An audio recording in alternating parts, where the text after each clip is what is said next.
Ladies and gentlemen, welcome back to another episode of Unbettable. I'm Mondo here today with Gary and Holmes. The trio is back. We took a little bit of a break. We needed to reset, watch some games, and get ready to bring you guys some content on this Monday night episode. So, boys, how are we doing? How's the weekend? What's been going on? Gary, let's start with you. Obviously, post graduation, what's been going on in the world of GG3? So this weekend I went home to celebrate Mother's Day with my mother. That was really fun. Went to Disney. Holy fuck, excuse me. Went to Disney, and that was a good time. Yeah, I washed her car for her, got her flowers. It was a good weekend. Holmes? Nice guy. A lot of relaxing done this weekend. Went out in Miami a little bit, tried out some new spots. Of course, gave my mom a call, chatted with her for a bit for Mother's Day, sent her a gift. Man, it's just sports. Sports are freaking just taking over right now, man. I've been Yeah. watching so many playoff games. I've been watching a ton of baseball. There's just been so much shit to watch 24/7. I mean, this is one of the great sports periods of the entire year. You have all these different sports going on at different times. It's fucking awesome, man. It's awesome. It's all I can be happy about. Really is, man. That's all I kind of did. I watched some sports. I got back into lifting this weekend. So I physically like cannot extend or contract my arms all the way. I'm in a Nice. lot of fucking pain and it is not fun, but the muscles are coming back. It's feeling good. I'm happy about it. Anyway, let's talk Um, tonight's. Actually, I want to talk about a mistake I made yesterday. So yesterday, if anybody watches golf out there, we had the Wells Fargo. Shout out to Rory McIlroy for finally getting a dub. It's been a while. I think this Yeah. was his fourth or fifth win at Quail Hollow. So yesterday, my parents and we were at a hotel the night before. We celebrated Mother's Day by drinking. Got pretty fucked up. Woke up the next morning, we're all feeling like shit. Golf's on the TV though. And I'm like, oh shit, like wow, it's early for like them to be on the 17th hole. Like, it's fucking 10 o'clock in the morning. That's weird. So then I checked the stats and Shoffley was in the lead by one. And he was at plus 105 to win the tournament. And I was like, what? Like, so I hammered it. I had a free $10 like voucher thing on Hard Rock, so I put it all on there. Then I'm like, okay, so why am I not getting my money? I realized that Shoffley didn't tee off on Sunday until 1:45. So I was watching the highlights of round three, thinking that it was the final round. And then Rory McIlroy comes out yesterday and absolutely obliterates him by 7 shots. I just thought I'd share that. That was my dumbass moment of the weekend. Folks, this is why he doesn't tweet out the pics. I mean, this is A1 Gary Gowdy. Like, just this is who he is, man. Holmes had to go take a phone call, but we'll keep going. Gary, we have NBA action out the ass going on right now. Obviously, the Heat aren't in it, the Magic aren't in it, so it's a little tougher to be kind of emotionally involved. Holy fuck, have I been in a rally against the Celtics, man? I'll tell you what. They are up 2-1. Next game is tonight. No Donovan Mitchell, so this seems like an easy one for the Celtics. This is where it's wrong, bro. Oh, Holmes, you're back. Welcome back, buddy. I'm We're just starting. sorry. Just pooped out there for a second. You're good. I thought you were answering a Bad phone news. call. No. If I do that, my screen will just go mute. I will not actually leave the Zoom. That was just awful error. I don't know what the hell's happening. My Wi-Fi, my mic, doesn't matter what it is. Every episode I have problems out here. Are you sitting outside? I am, yeah, I am. And I That normally don't that'll have be part of it, right? Yeah, I mean, I normally don't have a problem with it. You guys know I always used to sit outside in Gainesville. I've sat outside for pretty much every episode we've done here, and everything works out fine. But every once in a while, just kind of get fucked over. So It's all right, apologize. Let's man. keep the train on the tracks. Holmes and I in person coming soon. And by Very soon, I soon. mean midsummer when I get the studio all Yeah, set up. yes, Gary sir. can come down if he wants. I don't know that he will, though. but he can. I don't think he's gonna. Anyway, Celtics Cavs. We know Donovan Mitchell's out. Boston's up 2-1. This seems like a game Boston's gonna take very easily. Not so fucking fast. The Cavs, we know, are fucking relentless. At the end of the day, doesn't matter how many cards are stacked against them. They are relentless. They find a way. I think they sneak in, take this game, tie it up 2-2. How we feeling, boys? Honestly, I don't agree with you. I think that this is the year of the Celtics. I mean, they've come too far too many times to fuck it up, and especially to Cleveland, which I think is a relatively spotty team. I mean, you look how they played against the Magic. The only time that they really performed well is when they were playing in Cleveland. They got stomped out when they played in Orlando. Granted, tonight's game is in Cleveland. There are a lot of missing pieces that will, I think, affect Cleveland in a negative way. And I really don't think that Boston wants to go band for band with Cleveland right now. I think they just kind of want to shut it out and get out of there. So I really see Boston taking this game. Yeah, actually, Garrett, I'll have to agree with you here. Like, uh, it's tough because Mondo, I think I would have been on your side if for not literally like an hour ago, breaking news, Donovan Mitchell not playing tonight Yeah. in game 4. Yeah, him going off in game 3 or game 2 was a massive part of the Cavs being able to steal a game on the Celtics so far in this series. I mean, I've said it on multiple pods, like the Celtics just are a very well-rounded team. They play well offensively. They play a great style of defense. Even with as much 3-point shooting as they take and as much as they don't need to take it, like their offense still cooks the majority of nights. This is just a case of, I agree with you, Gary. They're missing too many pieces. Donovan Mitchell being out, Jared Allen not being there to be a big piece down low, grabbing boards, getting second chances. The Cavs are going to just have to rely on a lot of guys like Harris LeVert, Evan Mobley, Isaac Okoro, maybe even Evan Mobley to step up again and have a big game. Like, I just don't think all of those guys combined are going to be able to do enough to overcome the Celtics and just how much talent they have. Yeah, I see the Celtics trying to get out of here, win this game, win the next, and give themselves as much rest as possible, man. Because honestly, I mean, I don't think we know what's going on with the Pacers and Knicks yet. It's 2-2 right now. We don't know if that could go 7. Celtics got to give themselves as much rest as possible. Right. So usually I'd agree with the fact that the Celtics are an electric team, but following the Celtics closely over the past few years, we know the problem is the same. They play down to your level. Yeah, they do. Whether that's against a big 3 or a shittered team, they play down to your level. They do. That's why I don't think it's that crazy that they could find a way to lose this game tonight. And if they don't, I don't think 11.5 is a fair spread. I'm taking Cavs plus 11.5 all day long. It's something I've always followed with the Celtics. Granted, yes, you could call it heat bias or whatever, but I think any self-respecting Boston fan will tell you that they played to whatever level that team is they're playing.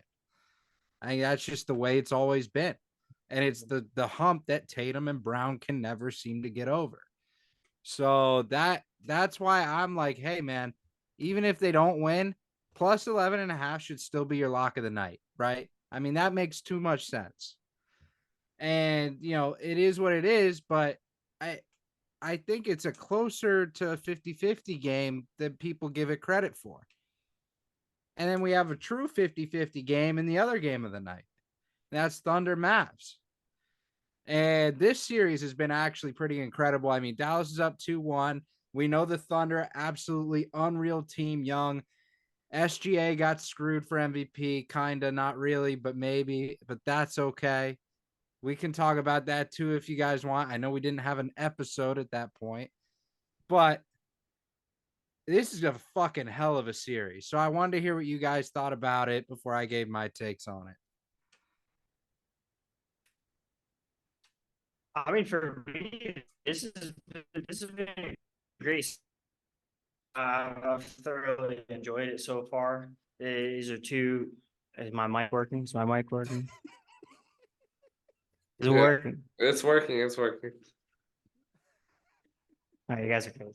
You guys are crazy. You guys just aren't answering me. I don't know what I'm supposed to do. I had my Yes, the internet mic is connection working. thing come up again. So Yo, we'll watch it back guys at are clowns. post so You you guys are can see clowns. what happened. All right, sweet. Appreciate that. All right, but as for the Mavs and Thunder, great series so far. I'm in favor of the Mavs, but I do think the Thunder can 100% steal the game on the road tonight. Like you said, this was as close to a 50-50 game as you can get. Almost to pick them Thunder plus 100 tonight, and I think that's pretty decent value to just get on the money line right there. As well as they've been playing as a cohesive unit, it's so hard to not think that team basketball is eventually going to overcome just kind of like I don't want to say like individual style that plays with, but they run a lot through Luka and Kyrie, and it is not as team centric, obviously, as the Thunder have played. So I think at some point, even though they're really young, I think the Thunder will be able to outright win this series. I think they can get this game tonight, tie it up, go back home to OKC, get a game there. Maybe they drop 6 back in Dallas, but coming back home to OKC in Game 7, I love them to be able to take the series. I'm gonna pick them tonight on the money line plus 100. I really like the value there. Yeah. Yeah, I mean, for this game, honestly, I'm feeling the Mavs personally. I mean, to me, I think OKC kind of reminds me of the Magic, where they got all this hype because they're so young, but they're playing against one of the greatest white boys to ever touch the game of basketball. Now, granted, he hasn't been playing 100% recently. He's been a little hurt. People say he's day to day, but obviously, he's gonna play because if the motherfucker doesn't play, they don't stand a chance. So, hopefully tonight, just in the spirit of, I don't really fuck with child predators, you know what I'm saying? I'd like to see the Mavs win this game, it's kind of, remember back in the NFL season when we would talk about Cleveland, we would talk about how, oh God, Deshaun Watson, yeah, Oh you boy. know, his Did name is it. What a so, pull. his name just leaves such a bad taste in my mouth. I try to forget it. But I don't know. That was great. We That was can't really take great. you anywhere, Gary. At the end of the day, you could research as much as you want. Your reasoning just falls apart, and I love it. At the end of the day, I hope that the Mavs win. At the end of the day, Yeah, I mean, I think this game is going to be a Yeah, battle. good recovery. Whichever team wins, the answer is simple. It is a master class from one of two players, Luka, SGA. Those are the only two players that I think will pop off in this game tonight, and the winner will be decided by whoever outshines the other. That's just a fact. that is how sports work. Not typically, actually. And we'll get right to that game right now. You see, there was another guy named Anthony Edwards. I don't know if you heard of him. Some call him the young MJ. But he had a 44-point masterclass, and the Nuggets still came back to smoke him. So, Gary, sports don't actually work like that at all. It's quite the opposite. Now, the Nuggets, Timberwolves, as we know, tied 2-2. I think this is the most hyped series so far of this next round. Denver favored by 4.5. Over under sits at 205.5. I don't really know which way to lean in this game. But what I do know is I'm gonna have it on and I'm gonna be watching it all night. This is gonna be a fucking incredible game. I'm taking over on the Jokic PRA and over on Anthony Edwards points. I think those are two safe bets. What's the matter, Gary? I don't know which way I'm leaning on the spread. I mean, that's just a fact. Yeah.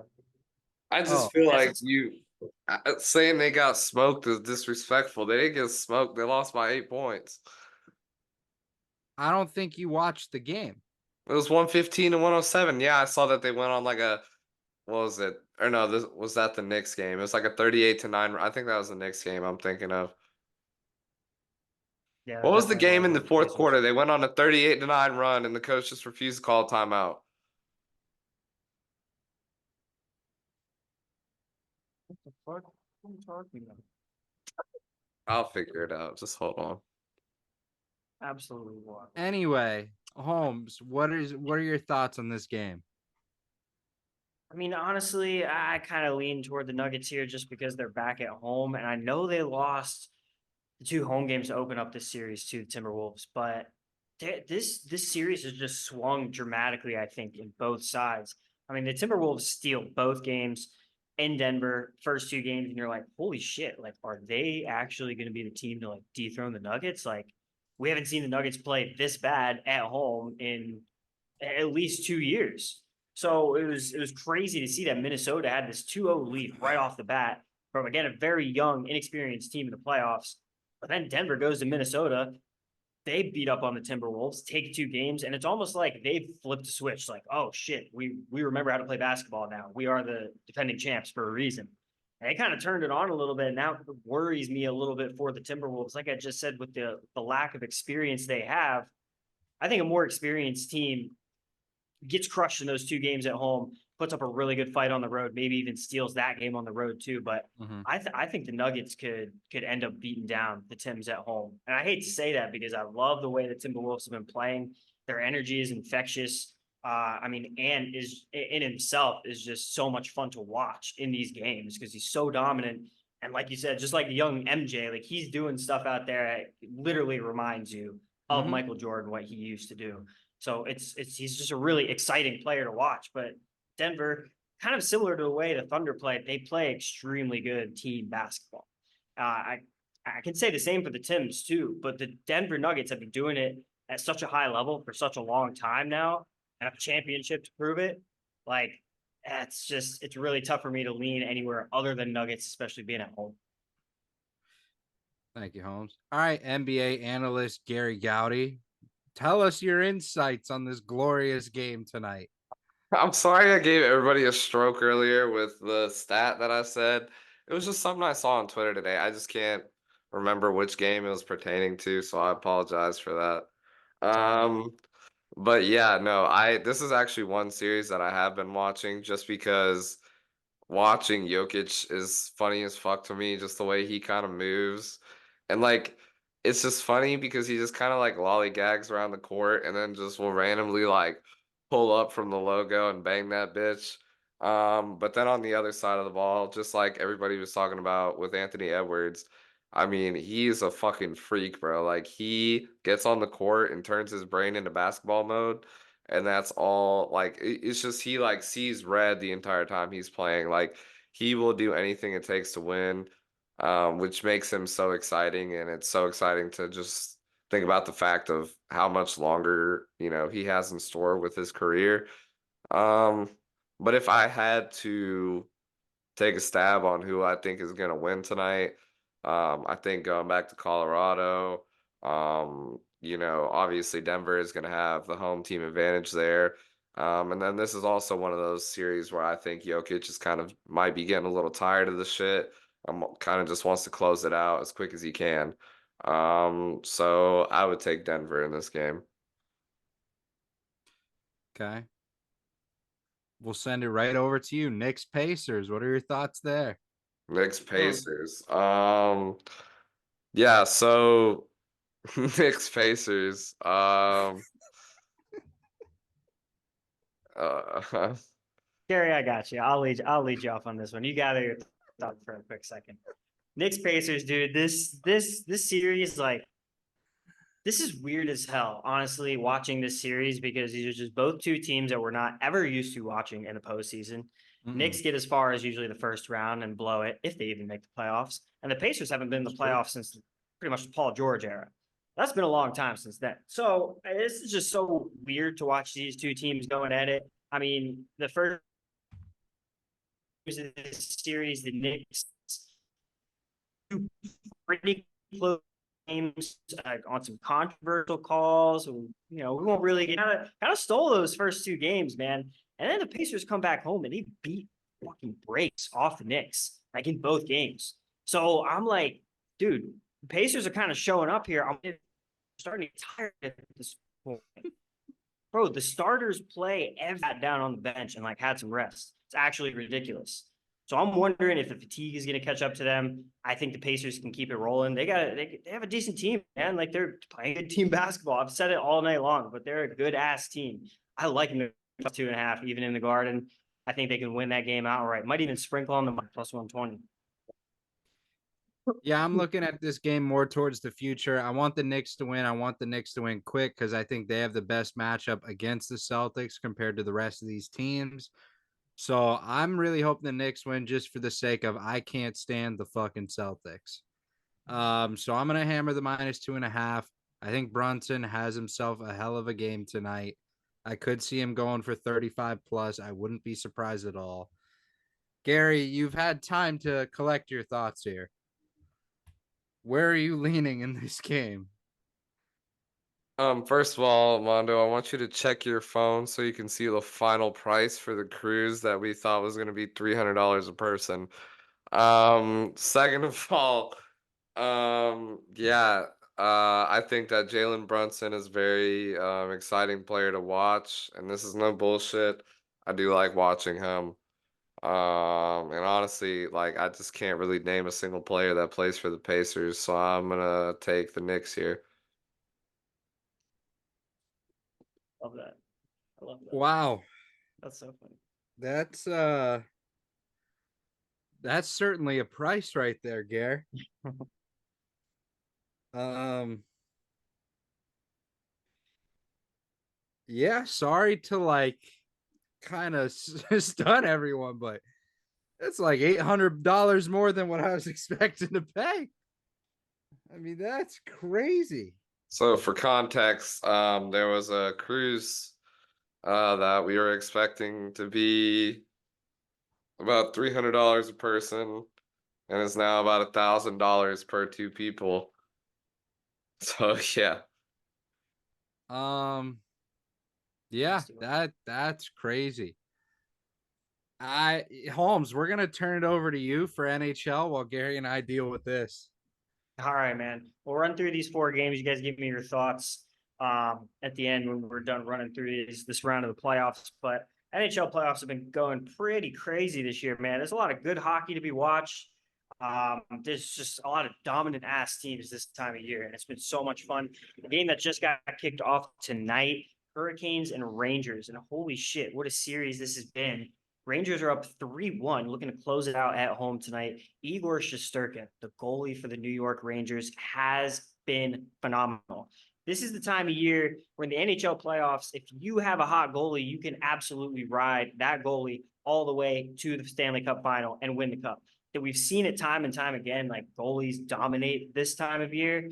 And honestly, the Rangers are playing so damn well around them. It just doesn't look like this President's Cup trophy is catching up to curse. This President's Cup trophy curse doesn't look like it's catching up to them at all.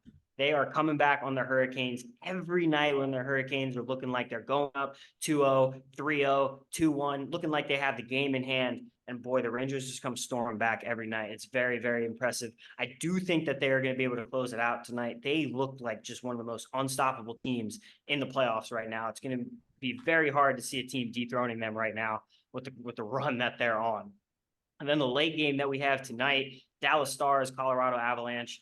Dallas is up 2-1 in the series after the Avs got first game in a massive, massive comeback victory against the Stars. The Stars rattled off 2 wins, and we talk about this. I'm going to take the Avalanche tonight because I'm going to tell you what, I do not think that the Stars are going to be able to take 3 straight games in this series. The Avs are way too good of a team despite some of the goaltending issues that they've had. Their offense is way too potent, man. I think they're going to put a lot of pucks on net tonight. I think they're going to be able to overwhelm the Stars, even the series back at home. Then the 2 series that we got going on tomorrow night, Canucks and Oilers, late game that we have. Vancouver leads 2-1. I'm going to be real with you. I don't know a ton about this series because as we talked about in the previous matchup with the Canucks and the Predators, I did not follow the Canucks pretty much at all this season. The only thing I really know about the Oilers is that Connor McDavid and Leon Draisaitl are 2 of the best players in the league. Tough thing is they don't have great goaltending to be able to back them up on that team. I want to see him go deep in the playoffs. I want to see Connor McJesus like literally get his shit to the Stanley Cup final because he's such a dominant player. If he wins one, that'd be awesome, dude. That'd be awesome to see him get a cup. But I don't know too much about the series. Vancouver up 2-1. I'm gonna just take the Oilers to tie it up at home. Don't know too much about it. And then obviously Mondo's favorite series, Panthers Bruins, going to be at home for Game 5 tomorrow night. Panthers are up 3-1 in this series. They have really gotten on the Bruins in these past couple games. In games where the Bruins thought they probably should have had 2 wins too. Panthers have just gone in and absolutely obliterated them.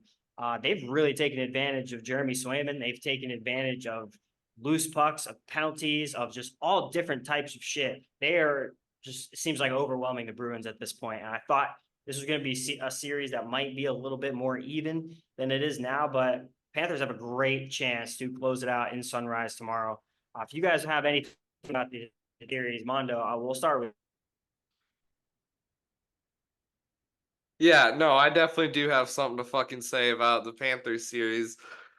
This is one that I've been Oh my following God. close because obviously Here we I go. feel like it's common to follow the team that takes your team out. You know what I'm saying? Because it's just like, let's see how far they go past us. All I want to say is good on the Panthers. They've been playing great hockey, capitalizing on the power play. They score almost every single time they have a power play, which is awesome. But I want to touch on one goal last night that I believe set the momentum completely in the Panthers' favor, leading to the landslide win that they had. Which I think that without this goal, I don't think the Panthers would have won the game, and I would have won my bet. It's this That's first why. There it is. That's the reason there, Holmes. You There it the hear is. that? score Because of the here, the bet. score That's right. The score at the time was 2-1. This goal made it 2-2. Panthers go boom, boom, boom, going down the fucking ice. Bang into one of the Bruins players, causing the Bruin to fall onto the goalkeeper. They score. They review it. They say, oh, nothing's wrong. Fuck off. Here's another power play for Florida.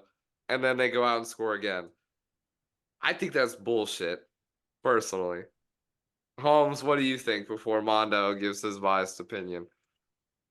I mean, yeah, that was a big swing in the game. If I'm to be completely unbiased, probably should have been goaltender interference. Like there's the thing with goaltender interference is a lot of people think that it's all it takes is for like the other team to like interfere with your goalie. And sometimes if like pushing or shoving or something like accidental happens in front of the net, that it doesn't really count as goaltender interference. But the way that I know it, the way that I know the rule to be is that if a player is pushed or not into a goaltender and he impedes his ability to actually like be a goaltender and to make a save or like to do his job, then you have to call a goaltender interference. But I don't know, man. That's just like listen. The one thing I will never do in life is be an official of an NHL game, an NBA game, an NFL game. Calling penalties like this is hard as fuck, especially when you get to the playoffs. The shit is bang, bang, bang happening right in front of you. I can understand how it's like heat of the moment. You might not get caught up in wanting to call a penalty there, but at the same time, I think he just there has to be a little bit of a level of accountability, especially when you see something like that on replay, on review. I don't know. I think there has to be a time there where somebody has to step up and be like, this was the wrong call. Like we got this wrong. This has to be something that is put more emphasis on in the future and trying to make sure that this game is policed right, you know? Thank you. Go Cats. I do think it's funny that the fans of a team who finessed the salary cap talks about accountability, but that's neither here nor there. Hey man, I'll tell you this too, because trust me, I understand the gripe about the salary cap. I understand all of that. Vegas Golden Knights have done it for 2 straight years with Mark Stone. There's other teams that are taking advantage of this stuff. Listen, if the rule wasn't there, or the loophole in the rule, I should say, in the NHL rules for this to happen, the teams wouldn't be taking advantage of it. That's the thing. I understand you want to blame the team. Listen, I want to blame the other teams when they do that shit to us too. But the thing is, until the NHL actually steps in and changes this rule that you can't have players on these long-term injured reserves just to bring them back for the playoffs, just to give them like a more than adequate amount of rest that they need to get back into playing, teams are going to keep taking advantage of it. And bro, like, yes, the Lightning totally did that. They 100% did that, but they did it because they could. They had an opportunity to be able to do that, and other teams have done it too. Problem is the NHL is not stepping in to say, you can't do this. You're not allowed to circumvent the cap, place your teams on these injured reserve lists for however much time until you like suddenly deem that, oh, like they're ready to go play when they could have played 2 months ago in the regular season. Yeah, So I I mean agree with you. It's a shitty thing to happen. I don't like that it happens because it happens with everybody. It happens to the teams that you play against, and we hate to see it. But it is a loophole in the NHL rules, and that's the thing that the league has to address because that is some bullshit that other teams get to keep doing that too. I mean, yeah, you've seen teams win cups because of that. Yeah. that's exactly what I was gonna say. Yeah. I'd argue we found a loophole too. If Gary has money on the game, all bets are off. We can do whatever's necessary to make sure he doesn't win. Go die in a ditch. That's true. a loophole That's if true. I've ever seen it. Go Yeah, that's a die good one. in a ditch. Outplayed, not outclassed. We're gritty. We don't give a fuck what you think. That's why we're doing what we're doing. Go Bunch of Cats, rats. vamos gatos. Bunch of rats. Peace and love, bitches. Yeah, I mean, again, if I'm going to give an unbiased opinion, like I've tried to do this whole time, the Cats have one of the best chances to win the cup this year. You're a liar if you think otherwise. Sorry, I hate to say it, but unbiasedly watching hockey, bro, the team that they have put together is everything that you want. Everything Mondo just said. They play physically. They play gritty. They play until the last fucking whistle every time. Like they have skill. They have everything that you want in a team right now. And Bob getting hot is all they need. Bob has already been great. But if this guy starts standing on his head, letting in maximum 1 goal a night, and he's just shutting teams out left and right, just like I said, a goaltender can carry you to the playoffs, man. If a hot goaltender like that, surrounded by a team like this that will do whatever it takes to win for that guy, I don't know, man. That's a dangerous ass team. The only other team I see right now in the East that could be competing with the Panthers right now is the Rangers because they've been so fucking good in the playoffs. They've lost one game so far. They have been incredible. I mean, they are destroying everybody in their path. I would love to see a Rangers and Panthers series because that shit would be a battle. It would be incredible to watch. Like, if you want to 100%. watch good hockey, that's the series you should be rooting for in the next round. 100%. No doubt about it. I 100% agree with that. You know, at the end of the day, it's all love, but I knew Gary was coming in with some hostility there, so I had to shut that shit down real quick. Hey, he's got to come in with the heat. We got to stir controversy. We got to stir drama. We got to keep it fresh Well, here. what better way than to give Gary a task? We assigned Gary to compile some headlines. Gary, this is now your new segment. You give us a bunch of headlines that we discuss towards the end of each episode. I have no clue what you have. Holmes has no clue what you have. I'm sure you barely have a clue what you have. So read them off. Let's hear what we got. All right, so I got 4 headlines today. We got 2 related to sports and 2 that are not related to sports. So first, we're gonna bring you one that is not related to sports. This is coming from Complex today. A new Lord of the Rings movie titled The Hunt for Gollum is officially in development. It is set to release in 2026, and Andy Serkis will return as the original Gollum. For those of you that don't know or have never seen Lord of the Rings, Gollum is the little weird man who wants the ring, says my precious. And apparently we're going to get a movie all about him. So I'm pretty interested to see how when's the last time that they made a movie? I mean, they made The Hobbit in the 2010s, so about 10 years they've had to make a new movie, so I'm curious to see how this one comes out. What? We don't give a fuck, bro. I've never seen Lord of the Rings. That shit looked lame as hell growing up. I didn't give a fuck about it. I'm a Harry Potter boy till I die. Lord of the Rings is lame as a motherfucker, bro. Well, Lord of the Rings and Harry Potter are not similar at all. But if you're small-minded like Mondo and you haven't put in the 20 plus hours it takes to watch 3 of the movies, Small-minded is a way to put not wanting to waste 20 hours of my life. all right, so we're gonna move on to the You can next. throw me in with the small minds. We're gonna go into the next highlight.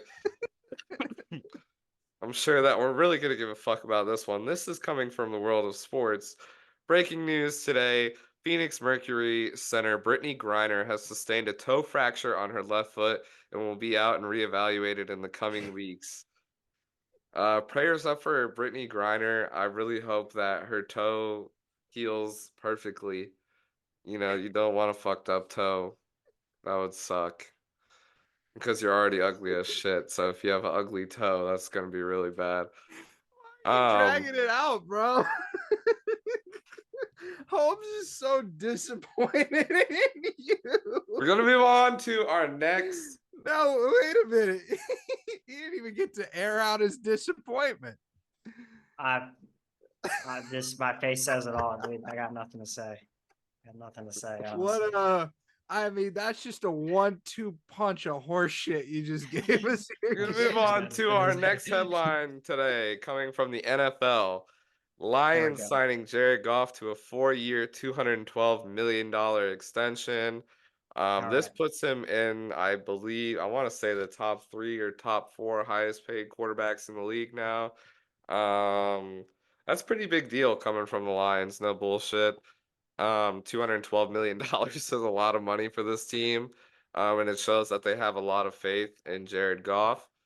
And I really don't think you can blame them. I mean, he did great last year. And they've signed a few other key pieces back to the lineup. I am blanking on his name right now. Amon-Ra.